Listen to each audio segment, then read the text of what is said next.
Measuring national output. The distinction between income and wealth that was made when discussing individuals in Chapter 10 applies also when discussing the income and wealth of the nation as a whole. A country's total wealth includes everything it has accumulated from the past. Its income or national output, however, is what was produced during the current year. Accumulated wealth and current output are both important in different ways for indicating how much is available for different purposes, such as maintaining or improving the people's standard of living, or for carrying out the functions of government, business, or other institutions. National output during a year can be measured in a number of ways. The most common measure today is the gross domestic product, GDP, which is the sum total of everything produced within a nation's borders. An older and related measure, the gross national product, GNP, is the sum total of all the goods and services produced by the country's people, wherever they or their resources may be located. These two measures of national output are sufficiently similar that people who are not economists need not bother about the differences. For the United States, the difference between GDP and GNP has been less than 1%. The real distinction that must be made is between both these measures of national output during a given year, a flow of real income, versus the accumulated stock of wealth as of a given time. Footnote: those familiar with calculus will recognize the former as a derivative and the latter as an integral. End footnote. At any given time, a country can live beyond its current production by using up part of its accumulated stock of wealth from the past. During World War II, for example, American production of automobiles stopped, so that factories which normally produced cars could instead produce tanks, planes, and other military equipment. This meant that existing cars simply deteriorated with age without being replaced. So did most refrigerators, apartment buildings, and other parts of the national stock of wealth. Wartime government postures said, "Use it up, wear it out, make it do or do without." After the war was over, there was a tremendous increase in the production of cars, refrigerators, housing, and other parts of the nation's accumulated stock of wealth, which had been allowed to wear down or wear out, while production was being devoted to urgent wartime purposes. The durable equipment of consumers declined in real value between 1944 and 1945, the last year of the war, and then more than doubled in real value over the next 5 years, as the nation's stock of durable assets that had been depleted during the war was replenished. This was an unprecedented rate of growth. Businesses as well had an accelerated growth of durable equipment after the war. Just as national income does not refer to money or other paper assets, so national wealth does not consist of these pieces of paper either, but of the real goods and services that money can buy. Otherwise, any country could get rich immediately just by printing more money. Sometimes national output or national wealth is added up by using the money prices of the moment, but most serious long-run studies measure output and wealth in real terms, taking into account price changes over time. This is necessarily an inexact process, because the prices of different things change differently over time. In the century between 1900 and 2000, for example, the real cost of electricity, eggs, bicycles, and clothing all declined in the United States, while the real cost of bread, beer, potatoes, and cigarettes all rose. The changing composition of output. Prices are not the only things that change over time. The real goods and services which make up the national output also change. The cars of 1950 were not the same as the cars of 2000. The older cars usually did not have air conditioning, seat belts, anti-lock brakes, or many other features that have been added over the years. So when we try to measure how much the production of automobiles has increased in real terms, A mere count of how many such vehicles there were in both time periods misses a huge qualitative difference in what we are arbitrarily defining as being the same thing: cars. A J.D. Power survey in 1997 found both cars and trucks to be the best they had ever tested. Similarly, a 2003 report on sports utility vehicles by Consumer Reports magazine began, "All 5 of the sports utilities we tested for this report performed better overall than the best SUV of 5 years ago." Housing has likewise changed qualitatively over time. The average American house at the end of the 20th century was much larger, had more bathrooms, and was far more likely to have air conditioning and other amenities than houses which existed in the United States in the middle of that century. Merely counting how many houses there were at both times does not tell us how much the production of housing had increased.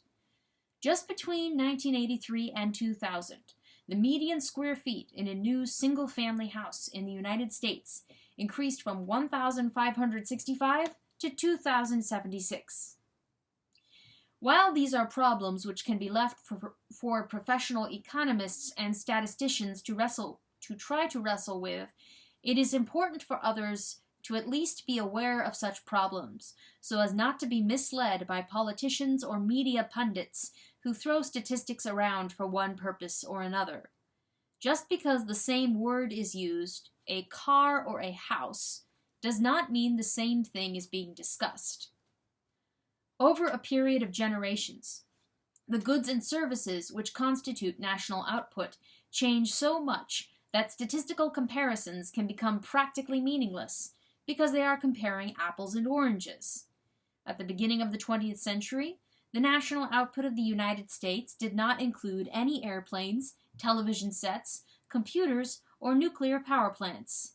At the end of that century, American national output no longer included typewriters, slide rules, once essential for engineers before there were pocket calculators, or a host of equipment and supplies once widely used in connection with horses that formerly provided the basic transportation of many societies around the world. What then does it mean to say that the gross domestic product was X% more in the year 2000 than in 1900, when it consisted largely of very different things at these different times? It may mean something to say that output this year is 5% higher or 3% lower than it was last year, because it consists of much the same things in both years. But the longer the time span involved, the more such statistics approach meaninglessness. A further complication in comparisons over time is that attempts to measure real income depend on statistical adjustments which have a built-in inflationary bias. Money income is adjusted by taking into account the cost of living, which is measured by the cost of some collection of items commonly bought by most people. The problem with that approach is that what people buy is affected by price. When video cassette recorders were first produced, they sold for $30,000 each and were sold at luxury-oriented Neiman Marcus stores. Only many years later, after their prices had fallen below $200, were videocassette recorders so widely used that they were now included in the collection of items used to determine the cost of living, as measured by the Consumer Price Index. But all the previous years of dramatically declining prices of videocassette recorders had no effect on the statistics used to compile the Consumer Price Index. The same general pattern has occurred with innumerable other goods that went from being rare luxuries of the rich to common items used by most consumers, since it was only after being commonly purchased items that they began to be included in the collection of goods and services whose prices were used to determine the Consumer Price Index. Thus, while many goods that are declining in price are not counted when measuring the cost of living, common goods that are increasing in price are measured. A further inflationary bias in the Consumer Price Index or other measures of the cost of living is that many goods which are increasing in price are also increasing in quality, so that the higher prices do not necessarily reflect inflation, as they would if the prices of the same identical goods were rising. The practical and political effects of these biases can be seen in such assertions as the claim that the real wages of Americans have been declining for years. Real wages are simply money wages adjusted for the cost of living, as measured by the Consumer Price Index. But if that index is biased upward, then that means that real wage statistics are biased downward.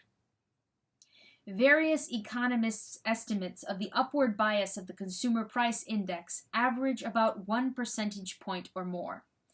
That means that when the Consumer Price Index shows 3% inflation, 3% inflation per year, it is really more like 2% inflation per year. That might seem like a small difference, but the consequences are not small. A difference of 1 percentage point per year compounded over a period of 25 years means that, in the end, the average American income per person is underestimated by almost $9,000 a year. In other words, at the end of a quarter century, an American family of 3 has a real income of more than $25,000 a year higher than the official statistics on real wages would indicate. Alarms in the media and in politics about statistics showing declining real wages over time have often been describing a statistical artifact rather than an actual fact of life. It was during a period of declining real wages that the average American's consumption increased dramatically, and the average American's net worth more than doubled. A further complication in measuring changes in the standard of living is that more of the increase in compensation for work takes the form of job-related benefits rather than direct wages. Thus, in the United States, total compensation rose during a span of years when there were declining real wages. International comparisons. The same problems which apply when comparing a given country's output over time can also apply when comparing the output of 2 very different countries at the same time. If some Caribbean nations' output consists largely of bananas and other tropical crops, while some Scandinavian countries' output consists more of industrial products and crops more typical of cold climates, how is it possible to compare totals made up of such differing items? This is not just comparing apples and oranges, it may be comparing cars and sugar. The qualitative differences found in output produced in the same country at different times are also found in comparisons of output from one country to another at a given time. In the days of the Soviet Union, for example, its products from cars to cameras were notorious for their poor quality and often technological obsolescence, while the service that people received from people working in Soviet restaurants or in the national airline Aeroflot was equally notorious for poor quality. When the watches produced in India during the 1980s were overwhelmingly mechanical watches, while most of the watches in the rest of the world were electronic, international comparisons of the output of watches were equally as misleading as comparisons of Soviet output with output in Western industrial nations. Moreover, a purely quantitative record of increased output in India, after many of its government restrictions on the economy were lifted in the late 20th century, understates the economic improvement by not being able to quantify the dramatic qualitative improvement in India's watches, cars, television sets, and telephone service, as these industries responded to increased competition from both domestic and international enterprises. These qualitative improvements ranged from rapid technological advances to being able to buy these goods and services immediately instead of being put on waiting lists. Just as some statistics understate the economic differences between nations, other statistical data overstate these differences. Statistical comparisons of incomes in Western and non-Western nations are affected by the same age differences that exist among a given population within a given nation. For example, the median ages in Nigeria, Afghanistan, and Tanzania are all below 20, while the median ages in Japan, Italy, and Germany are all over 40. Such huge age gaps mean that the real significance of some international differences in income may be seriously overstated.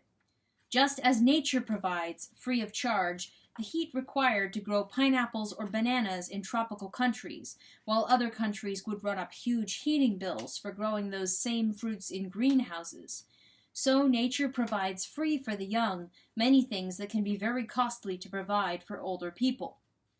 Enormously expensive medications and treatments for dealing with the many physical problems that come with aging are all counted in statistics about a country's output, but fewer such things are necessary in a country with a younger population. Thus, statistics on real income per capita overstate the difference in economic well-being between older people in Western nations and younger people in non-Western nations.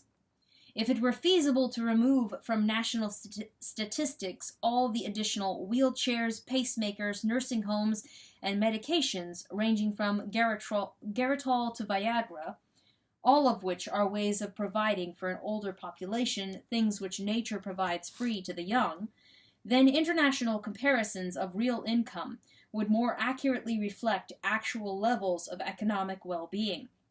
After all, an elderly person in a wheelchair would gladly change places with a young person who does not need a wheelchair, so the older person cannot be said to be economically better off than the younger person by the value of the wheelchair, even though that is what gross international statistical comparisons would imply. One of the usual ways of making international comparisons is to compare the total money value of outputs in one country versus another. However, this gets us into other complications created by official exchange rates between their respective currencies, which may or may not reflect the actual purchasing power of those currencies. Governments may set their official exchange rates anywhere they wish, but that does not mean that the actual purchasing power of the money will be whatever they say it is. Purchasing power depends on what sellers are willing to sell for a given amount of money. That is why there are black markets in foreign currencies, where unofficial money changers may offer more of the local currency for $1 than the government specifies, when the official exchange rate overstates what the local currency is worth in the market. Country A may have more output per capita than country B if we measure by official exchange rates, while it may be just the reverse if we measure by the purchasing power of the money. Surely we would say that country B has the larger total value of output if it could purchase everything produced in country A and still have something left over. As in other cases, the problem is not with understanding the basic economics involved. The problem is with verbal confusion spread by politicians, the media, and others trying to prove some point with statistics. Some have claimed, for example, that Japan has had a higher per capita income than the United States, using statistics based on official exchange rates of the dollar and the yen. But in fact, the average American's annual income could buy everything the average Japanese annual income buys and still have thousands of dollars left over. Therefore, the average American has a higher standard of living than the average Japanese. Yet statistics based on official exchange rates may show the average Japanese earning thousands of dollars more than the average American in some years, leaving the false impression that the Japanese are more prosperous than Americans. In reality, the purchasing power per person in Japan is about 71% of that in the United States. Another complication in comparisons of output between nations is that more of one nation's output may have been sold through the marketplace, while more of the other nation's output may have been produced by government and either given away or sold at less than its cost of production. When too many automobiles have been produced in a market economy to be sold profitably, the excess cars have to be sold for whatever price they can get, even if that is less than what it costs to produce them. When the value of national output is added up, these cars are counted according to what they sold for. But in an economy where the government provides many free or subsidized goods, these goods are valued at what it costs the government to produce them. These ways of counting exaggerate the value of government-provided goods and services, many of which are provided by government precisely because they would never cover their costs of production if sold in a free market economy. Given this tendency to overvalue the output of socialist economies relative to capitalist economies when adding up their respective gross domestic products, it is all the more striking that statistics still generally show higher output per capita in capitalist countries. Despite all the problems with comparisons of national output between very different countries or between time periods far removed from one another, gross domestic product statistics provide a reasonable, though rough, basis for comparing similar countries at the same time, especially when population size differences are taken into account by comparing gross domestic product per capita. Thus, when the data show that the gross domestic product per capita in Norway in 2009 was more than double what it was in Italy that same year, we can reasonably conclude that the Norwegians had a significantly higher standard of living. But we need not pretend to precision. As John Maynard Keynes said, it is better to be roughly right than precisely wrong. Ideally, we would like to be able to measure people's personal sense of well-being, but that is impossible. The old saying that money cannot buy happiness is no doubt true. However, opinion polls around the world indicate some rough correlation between national prosperity and personal satisfaction. Nevertheless, correlation is not causation, as statisticians often warn, and it is possible that some of the same factors which promote happiness, security and freedom, for example, also promote economic prosperity. Which statistics about national output are most valid depends on what our purpose is. If the purpose of an international comparison is to determine which countries have the largest total output, things that can be used for military, humanitarian, or other purposes, then it is very different from determining which countries have the highest standard of living. For example, in 2009, the countries with the 5 highest gross domestic products measured by purchasing power were number 1, United States, number 2, China, number 3, Japan, number 4, India, number 5, Germany. Although China had the 2nd highest gross domestic product in the world, it was by no means among the leaders in gross domestic product per capita, since its output is divided among the largest population in the world. The gross domestic product per capita in China in 2009 was in fact less than 1/10 of that of Japan. None of the countries with the 5 highest gross domestic products were among those with the 5 highest GDP per capita, all of the latter being very small countries that were not necessarily comparable to the major nations that dominate the list of countries with the largest gross domestic products. Some small countries, like Bermuda, are tax havens that attract the wealth of rich people from other countries, who may or may not become citizens while officially having a residence in the tax haven country. But the fact that the gross domestic product per capita of Bermuda is higher than that of the United States does not mean that the average permanent resident of Bermuda has a higher standard of living than the average American. Statistical trends. One of the problems with comparisons of national output over some span of time is the arbitrary choice of the year to use as the beginning of the time span.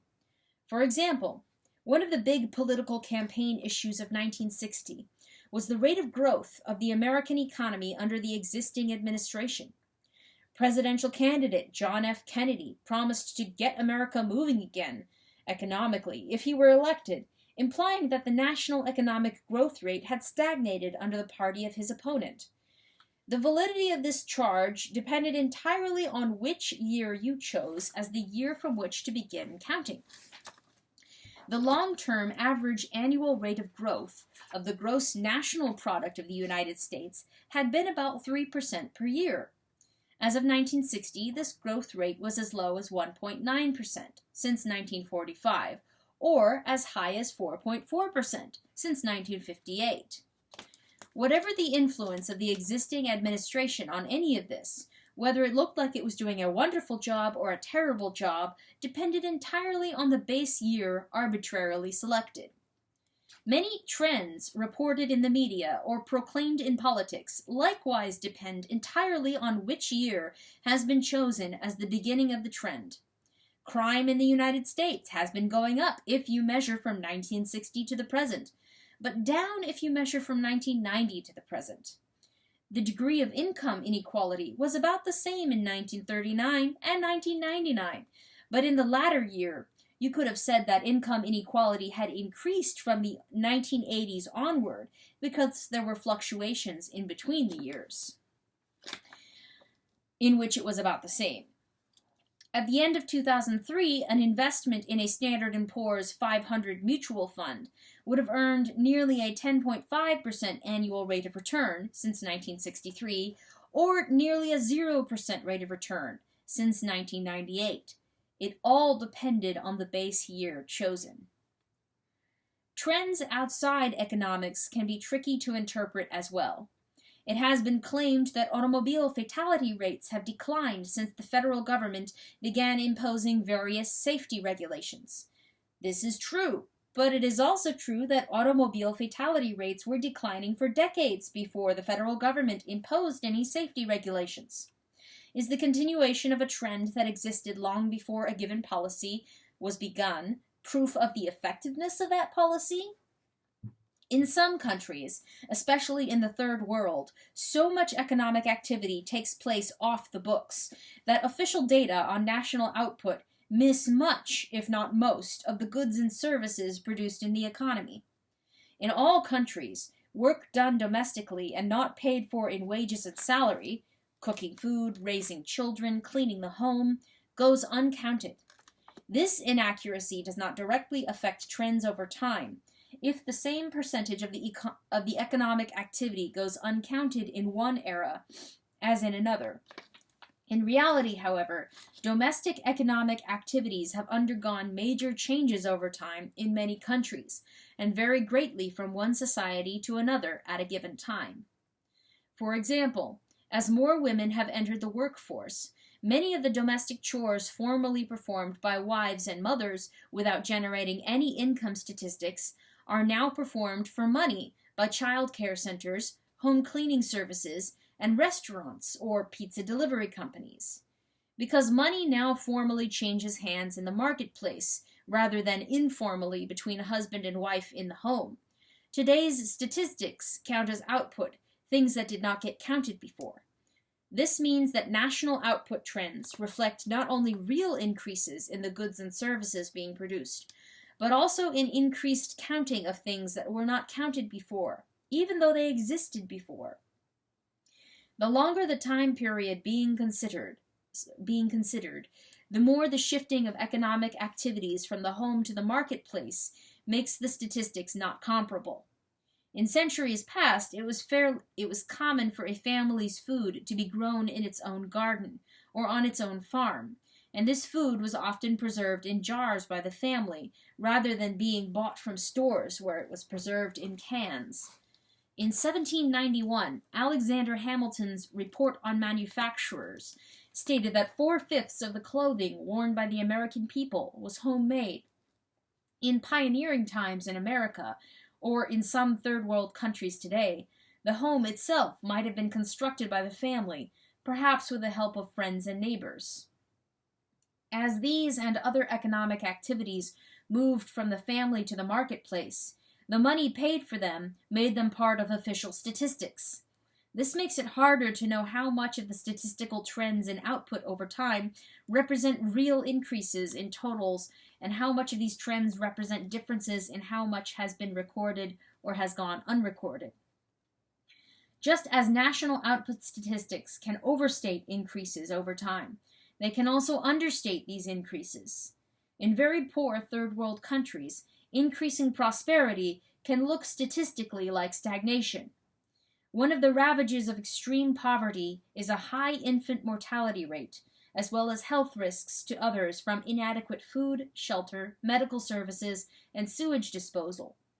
As third world countries rise economically, one of the first consequences of higher income per capita is that more infants, small children, and frail old people are able to survive now that they can afford better nutrition and medical care. This is particularly likely at the lower end of the income scale. But with more poor people now surviving, both absolutely and relative to the more prosperous classes, a higher percentage of the country's population now consists of these poor people. Statistically, the averaging in of more poor people can understate the country's average rise in real income, or can even make the average income decline statistically, even if every individual in the country has higher incomes than in the past. Footnote. Imagine a third world country with 100 million people, 1/4 of whom average $1,000 a year in per capita income. Another fourth averages $2,000, another fourth $4,000, and the top fourth $5,000. Now imagine that 1. Everyone's income rises by 20%, and 2. The two poorest classes double in size as a result of reduced mortality rates among those most vulnerable to malnutrition and inadequate medical care, while the top two classes remain the same size. If you work out the arithmetic, you will see that per capita income for the country as a whole remains the same, even though every individual's income has risen by 1/5. Obviously, if the income had risen by less than 1/5, per capita income would have fallen, even though each individual's income rose. End footnote.